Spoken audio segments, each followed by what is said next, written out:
Good afternoon guys. Kung nakikita nyo yung patay na isda na yan, yun yung ating pares na albino full red na namatay kaninang umaga. Tataka nga ako kasi nagpalit lang naman tayo ng tubig kagahapon nila. Kaninang umaga nung nagpakain ako, namatay na sila pareho. Sayang, buntis pa naman yung babae. So ayan, nilagay ko na sila dyan para kasi meron tayo pinapadami dyan yung mga tubipex. Pakain na sa kanila dyan. Nagtataka nga ako bakit namatay samantalang yung iba naman, ayan, buhay naman sila lahat. Kita yun. Sama, namatay pa sila pareho. Buti na lang meron na tayo dyan, may nakapag-produce na rin ako ng isang batch ng dyan, medyo malalaki na. Ito nila, nakikita yun, ayan sila, parang nalagoy rin. Buti naka tayo ng tunalag tayo magpaparami ng natin ng albino full red.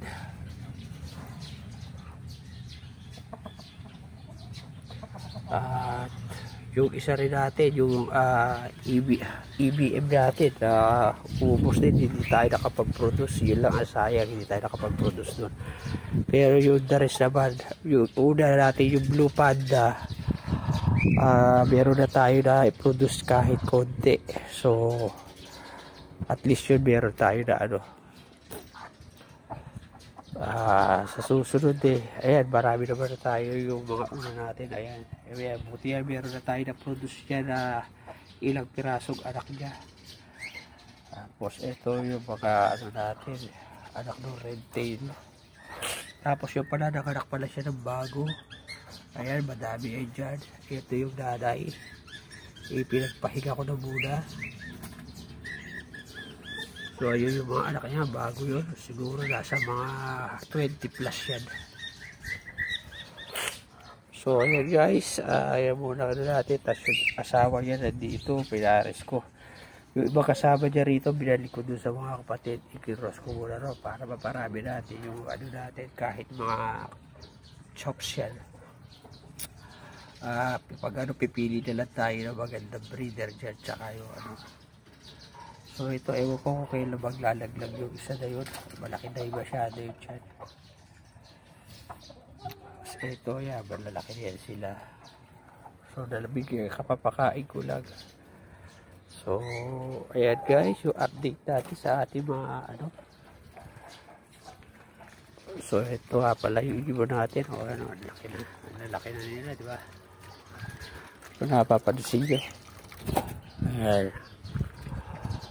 Lalaki na ng ating mga inakay, ating albino at saka si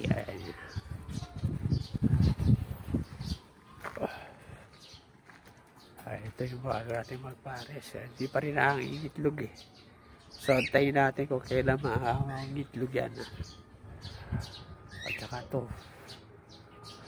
So hanggang dito na muna guys, at tayo magpapakain muna sa kanila. So